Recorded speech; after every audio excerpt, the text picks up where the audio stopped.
ಕರ್ನಾಟಕ ಪತ್ರಕರ್ತರ ಸಂಘದ ನೂತನ ಕಚೇರಿಯ ಉದ್ಘಾಟನಾ ಸಮಾರಂಭ ರಾಮದುರ್ಗ ತಾಲೂಕಿನ ಸುರೇಮಾನ್ ಮನಿಹಾಳ್ ಅವಳಿ ಗ್ರಾಮದಲ್ಲಿ ಕರ್ನಾಟಕ ಪತ್ರಕರ್ತರ ಸಂಘ ರಾಮದುರ್ಗ ತಾಲೂಕಾ ನೂತನ ಕಾರ್ಯಾಲಯ ಉದ್ಘಾಟನಾ ಸಮಾರಂಭವು ಜ್ಯೋತಿ ಬೆಳಗಿಸುವುದರೊಂದಿಗೆ ಕಾರ್ಯಕ್ರಮವು ಸೋಮವಾರ ಜರುಗಿತು.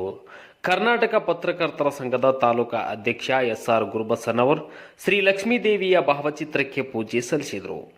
ಈ ಸಂದರ್ಭದಲ್ಲಿ ಸುರೇಮಾನ್ ಗ್ರಾಮ ಪಂಚಾಯಿತಿ ಅಧ್ಯಕ್ಷ ಅಶ್ರೂಫ್ ಅಲಿ ಬಂದಗಿ, ಮನಿಹಾಳ್ ಗ್ರಾಮ ಪಂಚಾಯಿತಿ ಸದಸ್ಯರಾದ ಮಾರುತಿ ಪ್ಯಾಟಿ, ನೂರಂದಪ್ಪ ಕೊಂಗಿ, ಪ್ರವೀಣ್ ಗೋನ್ವಾಳ್, ಬುಡ್ನೇಸಾಬ್ ನವದಿ, ಗ್ರಾಮ ಪಂಚಾಯಿತಿ ಅಭಿವೃದ್ಧಿ ಅಧಿಕಾರಿ ಯಲ್ಲಪ್ಪ ಗೌಡ್ರ ಸಂಕನಗೌಡ್ರ, ಸುರೇವಾನ್ ಪೊಲೀಸ್ ಠಾಣೆ ಎಎಸ್ಐ ಎಸ್ಎ ಲಮಾಣಿ, ಹೆಸ್ಕಾಂ ಶಾಖಾಧಿಕಾರಿ ಮಾರುತಿ ಹಟ್ಟಿ, ಪಿಸಿಎಸಿ ಸುನ್ಗಾರ್, ನಿವೃತ್ತ ಪಿಡಿಒ ಆರ್ವಿ ಅಂಗಡಿ, ರವಿ ಮದಕಟ್ಟಿ, ಪಶು ಇಲಾಖೆಯ ನಿವೃತ್ತ ಅಧಿಕಾರಿ ಸಂಗಪ್ಪ ರೋಣದ್, ಮಲ್ಲಪ್ಪ ಮೇಟಿ, ಮಹಾಂತೇಶ್ ಮೋಟೆ, ಶಿವಾನಂದ ಪಿಡ್ಡನವರ್, ಬಾಪು ಸಾಬ್ ಶೇಖಬಾರ್, ಸುರೇಶ್ ಪತ್ತೇಪುರ್, ಸಂಘದ ಉಪಾಧ್ಯಕ್ಷ ರಂಗನಾಥ್ ಮುರಿಮನಿ, ಪ್ರಕಾರ್ಯದರ್ಶಿ ಬಸವರೆಡ್ಡಿ ಹೆಬ್ಸೂರ್, ಕಾರ್ಯದರ್ಶಿ ಕುಮಾರ್ ಮಾದರ್, ಖಜಾಂಚಿ ಬಸನಗೌಡ ಪಾಟೀಲ್, ಹಂಪಿಯೋಳಿ ಶಾಲೆಯ ಶಿಕ್ಷಕರಾದ ಎಆರ್ ಒಂಟಗೋಡಿ ಮತ್ತಿತರರು ಪಾಲ್ಗೊಂಡು ಶುಭ ಹಾರೈಸಿದರು.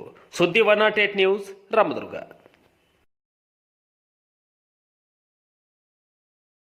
Audio